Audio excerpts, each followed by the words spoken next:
The city of Cape Town is hoping national government will not close beaches this festive season.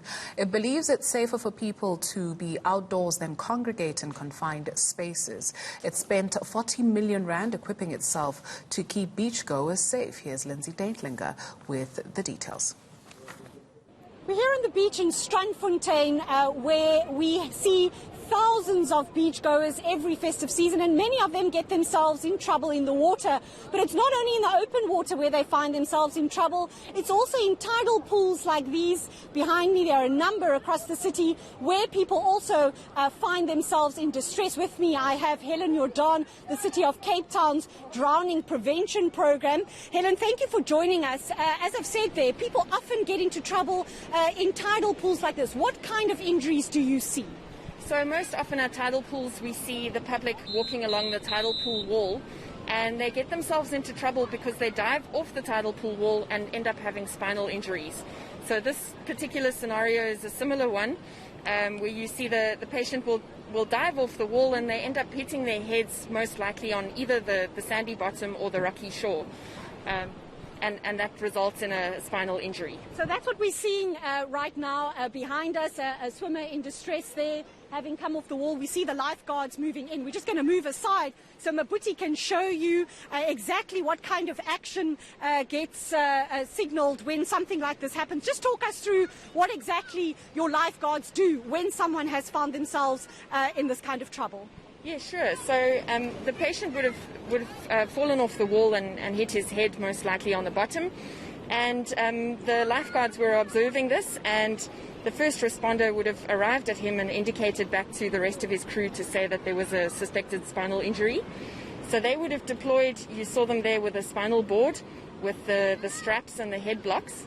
And on the shoreline, there will be a responder also who will make a communication through to the emergency services so that the rest of the emergency services were alerted, and that they can also deploy in case of a serious injury like this. So the lifeguards will then stabilize the patient, stabilize his neck.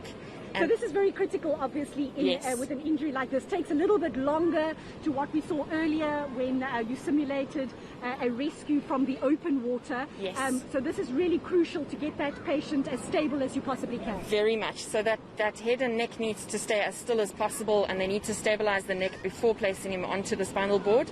And then they'll place the head blocks on either side of his head and place the straps over the rest of his body so that they can carry him safely back to shore and reassess him, check his vitals, make sure that what the suspected injuries might be, and that can also be relayed back to the other additional emergency services which would be en route to this location. What you do first? I mean, firstly, obviously the spinal injury is so critical, but what also if the person is unable to breathe at this stage? Do you perform any type of immediate CPR while you are out there?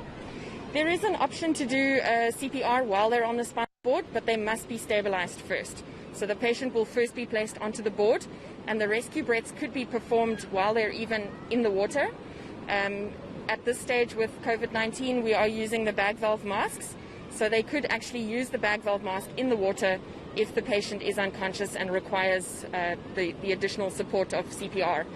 This patient does not require that additional assistance, but the stabilizing onto the spinal board is critical so that if the patient has water in the mouth or in the lungs, they can actually tip the patient and the water can be removed from the mouth, and that patient is strapped on tight. So COVID-19, as we're seeing now, your lifeguards wearing face shields, wearing masks, all very critical new additions, also gloves in terms of dealing with a patient who we don't really know what their health status is. Exactly, but also to protect the patient. So because we're uncertain at this stage, if you're not showing symptoms, you could be asymptomatic, and even as a lifeguard working on duty, we want to secure our patients, and we also want to be feeling comfortable on duty. So we protect ourselves as well as the patient from both sides. So Helen, at this point, is this patient ready to be transported to a health facility? So they would likely bring this patient into the first aid room, keep monitoring vitals, place a space blanket over them to keep them warm because hypothermia is a real situation, and await emergency services and additional support.